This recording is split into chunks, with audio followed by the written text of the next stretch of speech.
बिस्मिल्लाहिर्रहमानिर्रहीम।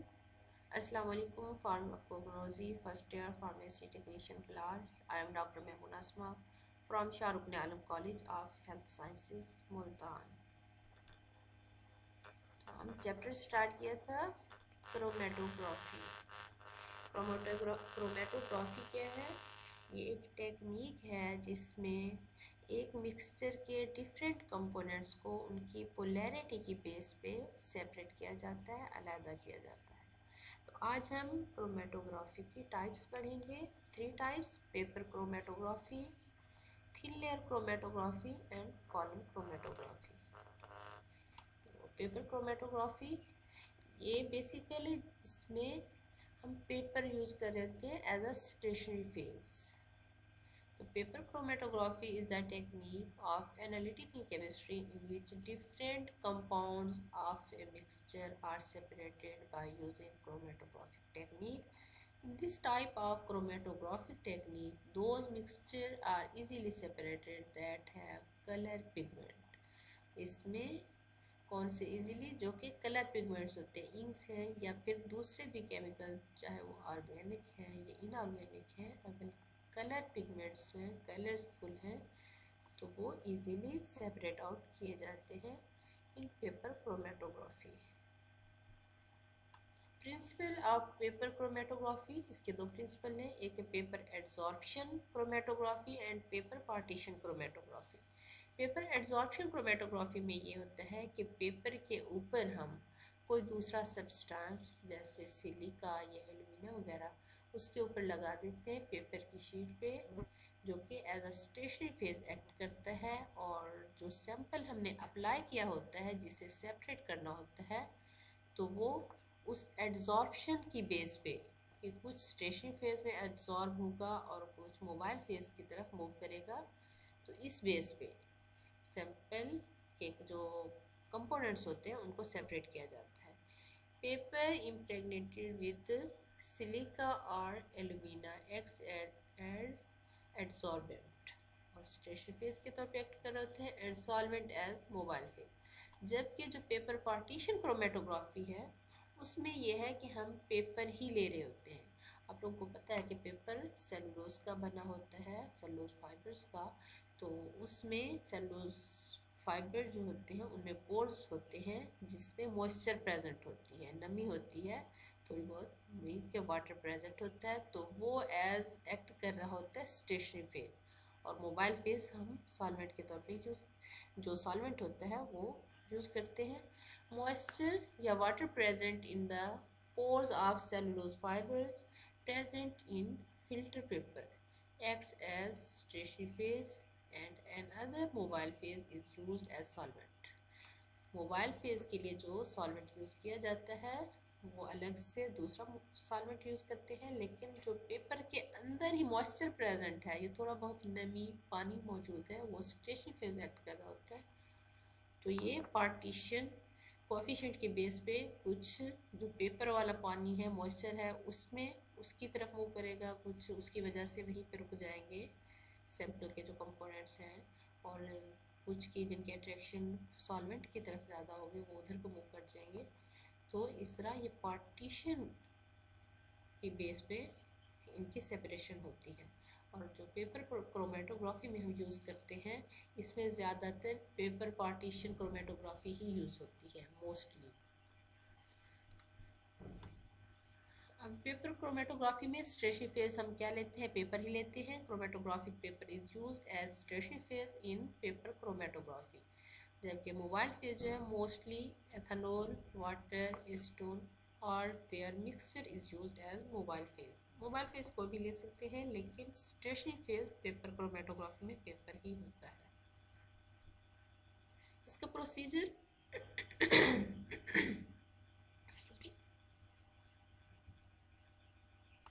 प्रोसीजर इसका paper chromatography का, first of all we will take chromatographic paper and cut it down according to the styles of chromatography. For example radial, circular, ascending, descending. जिस तरह की हमने chromatography करनी है, ascending है, डिसेंडिंग है, तो हम पेपर उसी लिहाज से लेंगे। अगर सर्कुलर या रेडियल है तो हम गोल शेप में सर्कल की फॉर्म में लेंगे। तो सबसे पहले क्रोमेटोग्राफिक जो पेपर है उसे कट कर लेंगे, और उसके बाद in case of ascending a line has been drawn on the bottom side. In the case of descending, the line is drawn on upper side of chromatographic paper. This line is called baseline. The distance of the baseline from the final edge is 2.5 centimeter. हम इसे diagram के सूरत में देखते हैं ये कैसे है। सबसे पहले पेपर लिया, उसे उसी लिहाज से कट कर लिया जैसे कि हमें क्रोमेटोग्राफी चाहिए। तो अगर असेंडिंग डिसेंडिंग लेनी है तो इस टाइप का, और अगर रेडियल या सर्कुलर लेनी है, क्रोमेटोग्राफी करनी है, तो फिर हम वो गोल शेप में लेंगे, सर्कल के फॉर्म। तो सबसे पहले पेपर को कट कर लिया, उसके बाद अगर असेंडिंग में करनी है तो नीचे हम एक लाइन लगा लेंगे यहाँ पे 2.5 सेंटीमीटर का डिस्टेंस यहाँ से ये रखकर, और अगर डिसेंडिंग करनी है तो अपर साइड पे हम ये लाइन लगाएंगे और यहाँ सैंपल अप्लाई करेंगे। जबकि अब हम देख रहे हैं कि हमने असेंडिंग वाली करनी है, तो हमने बेस लाइन, ये बेस लाइन है, ये ली 2.5 सेंटीमीटर लाइन लगा ली और उसके ऊपर सैंपल अप्लाई किया। सैंपल अप्लाई करने के बाद नेक्स्ट स्टेप है कि उसे क्रोमेटोग्राफिक टैंक में अप्लाई करना है। क्रोमेटोग्राफिक टैंक में ये सॉल्वेंट प्रेजेंट है, यहाँ तक मौजूद है, तो उसमें हम हैंग करेंगे जिस पेपर पे हमने सैंपल, ये सैंपल है मिक्सचर जिस चीज़ का भी है, इंक्स का सपोज हमने किया है या कोई भी चीज़ है जो मिक्सचर है हमारा, तो यहाँ पे अप्लाई किया था, तो ये पेपर यहाँ पे हम हैंग कर देंगे। उसके बाद ये इसका प्रोसीजर स्टार्ट हो जाएगा और यहाँ पे ये सॉल्वेंट भी मूव करना स्टार्ट हो जाएगा ऊपर, और उसके साथ जो सैंपल हमने अप्लाई किया था इसका ये भी ऊपर को मूव करना स्टार्ट हो जाएगा। अब यहाँ हमारा फाइनल एंड हो जाता है, जबकि यहाँ तक ये पहुँच गया, तकरीबन ऊपर भी 2.5 सेंटीमीटर तक सॉल्वेंट पहुँच गया, वहाँ तक हम लाइन लगा लेंगे और इनके भी हम मार्क कर लेंगे कि ब्लू, अब ये देखिए कलर इसके ब्लू कहाँ तक आया, पिंक कहाँ तक है एंड येलो, इनके भी हम मार्क कर लेते हैं। उसके बाद इनकी RF value, retention factor find करते हैं। Retention factor distance travelled by the individual component कौन सा, ब्लू येलो पिंक, इनका अलग अलग, और distance travelled by the solvent तो सेम होगा सबका, एक ही है सॉल्वेंट, यहाँ से यहाँ तक जो उसने डिस्टेंस कवर किया वो, तो उसे डिवाइड कर देंगे, जितना डिस्टेंस ए कंपोनेंट ने, ब्लू ने जो कवर किया डिवाइडेड बाय सॉल्वेंट का डिस्टेंस, तो इसका RF फैक्टर फाइंड आउट हो जाएगा ब्लू का। पिंक का जब फाइंड करना है तो पिंक का डिस्टेंस जो है वो डिवाइडेड बाय सॉल्वेंट वाला वही सेम। तो इस तरह हम इनकी RF वैल्यूज़ या रिटेंशन फैक्टर फाइंड आउट करते हैं और ये इनका प्रोसीजर है। और जब हम ले रहे होते हैं रेडियल या सर्कुलर, हमने इसका स्टाइल बनाना होता है, तो उस वक्त हम ये करते हैं कि दरमियान में अप्लाई करते हैं, बिल्कुल सेंटर में, और सैंपल जो अप्लाई करते हैं वो सेंटर में होते हैं, और सॉल्वेंट भी एक थ्रेड के थ्रू दरमियान में ही उसे अप्लाई करते हैं, जो कि कैपिलरी रिएक्शन की तरह मूव करता है। और हम आगे देखते हैं हमें किस तरह उसके डिज़ाइन मिलते हैं। Styles of paper chromatography, ascending chromatography, उसमें असेंडिंग का भी हमने प्रोसीजर भी पढ़ा। हमने ये नीचे से बेस लाइन पे सैंपल अप्लाई किया और उसने अपवर्ड मूव किया। सॉल्वेंट फ्रंट ने भी, जो सॉल्वेंट है इसका, उसने भी अपवर्ड मूव किया। ये सॉल्वेंट फ्रंट यहाँ तक पहुँचा हुआ है, सॉल्वेंट फ्रंट मीन्स यहाँ तक पहुँच चुका है, मौजूदा पोजीशन क्या है इसकी। और ये पेपर हमने हैंग किया हुआ है और यहाँ पे हमने सैंपल अप्लाई किए थे बेस लाइन पे, जिन्होंने अपवर्ड मूव किया। नेक्स्ट है डिसेंडिंग क्रोमेटोग्राफी। इसमें हमने ऊपर की तरफ यहाँ पे सैंपल अप्लाई किया, जिन्होंने डाउनवर्ड मूव किया, डाउनवर्ड डिसेंडिंग नीचे की तरफ, और मोबाइल फेज टैंक जो है वो ऊपर अप्लाई किया था, तो इसने नीचे की तरफ मूव किया, और इस तरह हम इनका फिर रिटेंशन फैक्टर फाइंड करेंगे।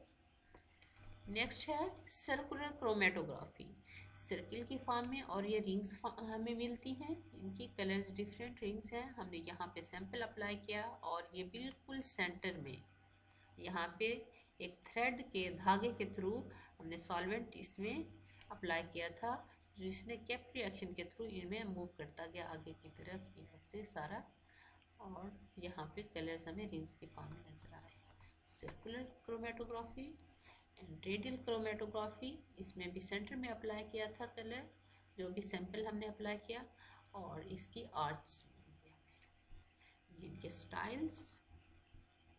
आरएफ वैल्यू फाइंड करने का हम पहले भी तरीका पढ़ चुके हैं कि डिस्टेंस कवर्ड बाय सब्सटेंस, जो कि हमने फाइंड आउट करना है। मिक्सचर में जितने भी सब्सटेंस थे सब एक ही रिटेंशन फैक्टर या आरएफ वैल्यूज फाइंड आउट की जाती हैं। तो distance covered by substance divided by distance covered by solvent. तो ये हमने ये पेपर सपोज लिया, यहाँ पे बेस लाइन है उसकी, और यहाँ सैंपल अप्लाई किया, जो कि कुछ वक्त के बाद सैंपल ने मूव किया यहाँ तक, और जो सॉल्वेंट था उसने मूव किया यहाँ तक। तो सॉल्वेंट का डिस्टेंस है 2.8 सेंटीमीटर, और जो सब्सटेंस था हमारा, उनके किसी एक का 2.1 हो सकता है, दूसरे का कम भी हो सकता है, किसी का ज़्यादा भी हो सकता है, एक से ज़्यादा मिक्सचर हो तो हम एक को यहाँ लें, अगर एक का हम देख रहे हैं तो ये 2.1 सेंटीमीटर है, तो रिटेंशन फैक्टर इसका क्या बनेगा ब्लू का 2.1 distance travelled by substance, and distance travelled by solvent कितने 2.8, तो हमारे पास रिटेंशन फैक्टर 0.75 आ जाएगा। इस तरह आरएफ वैल्यूज फाइंड आउट कर लेंगे हम सबकी। इसकी एप्लीकेशन, ये यूज़ कहाँ कहाँ होती है क्रोमेटोग्राफी, तो ये हमारे रियल लाइफ एग्जांपल्स भी देते हैं, और जो साइंटिफिकली यूज़ होती हैं लेबॉर्ट्रीज में ये इस तरह, उनका भी देखते हैं कि वो कहाँ कहाँ यूज़ होती हैं। तो रियल लाइफ एग्जांपल पहले हम देख लें। सॉरी, फार्मास्यूटिकल कंपनीज में होते हैं एक, तो वहाँ किस लिए होते हैं, determine amount of each chemical found in new product. कोई भी न्यू प्रोडक्ट जब बन रही होती है तो उसमें जो केमिकल हम यूज़ करते हैं उनकी अमाउंट, हर केमिकल की अमाउंट मालूम करने के लिए हम इसे क्रोमेटोग्राफी की टेक्निक यूज़ कर रहे होते हैं। नेक्स्ट है हॉस्पिटल में यूज़ होता है। हॉस्पिटल में कैसे, डिटेक्ट ब्लड और alcohol level in a patients blood serum, इंसान के ब्लड सीरम में ब्लड और अल्कोहल का लेवल फाइंड आउट करने के लिए भी हम क्रोमेटोग्राफिक टेक्निक यूज़ करते हैं। ये लॉ एंड इन्फोर्समेंट, ये फोरेंसिक जो टेस्ट होते हैं तो उसमें भी क्रोमेटोग्राफी यूज़ होती है, to compare a sample found at a crime scene to samples from suspects. तो क्राइम सीन की सूरत में जो फोरेंसिक टेस्ट होते हैं उसमें भी हम क्रोमेटोग्राफी की टेक्निक यूज़ करते हैं। नेक्स्ट है environmental agency, determine the level of pollutants in the water supply. तो वाटर सप्लाई में पॉल्यूटेंट्स मतलब आलूदगी के मकदार, उसका लेवल भी फाइंड आउट करने के लिए यूज़ होता है। Next manufacturing plant, to purify a chemical needed to make a product. कोई प्रोडक्ट बना रहे हैं तो उसकी प्योरिटी फाइंड करने के लिए भी क्रोमेटोग्राफी यूज़ करते हैं। ये तो रियल लाइफ एग्जांपल्स थी। अब देखते हैं साइंटिस्ट किस लिहाज से इसे यूज़ करते हैं। एनालाइज करने के लिए यूज़ करते हैं। किसी कंपाउंड को एनालाइज करना हो, किसी मिक्सचर को, उसके कंपोनेंट्स को, तो या एक दूसरे से उन्हें रिलेट करना हो तो उसके लिए एनालाइजिंग के लिए क्रोमेटोग्राफी यूज़ करते हैं।